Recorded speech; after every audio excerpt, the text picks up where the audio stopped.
Hey guys, today I will show you where to find and download the PDF that sometimes comes with an audiobook, purchased on iBooks or audible.com. So let's start with books purchased on iBooks. To locate the PDF, you have to go to iTunes Store on your Mac and click on Audiobooks on the top left drop-down. After that, search for the book on the top right. Then download the book on iTunes if you didn't do that already.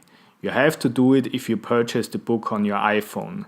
You see it's downloading on the top right side indicated by this icon. Then switch from your store to your library. Your audiobook should now be in your iTunes library on your Mac. Next, click on Purchased here in the left menu.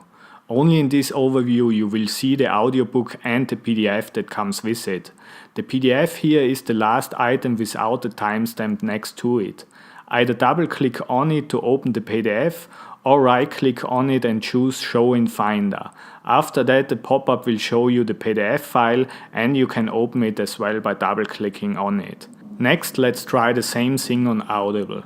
Go to audible.com website and log in. Then go to Library and click on My Books. In this section you will now see your books and below the title a link to the PDF. Click on the link to download and view the PDF. Depending on the Audible version you use, you might also have to hover over the area next to your book to see an expand button. After you click on that, you also see the PDF icon. Well, I hope you guys enjoyed the video. Please like, subscribe and forward this to somebody who could be interested. Until then, over and out.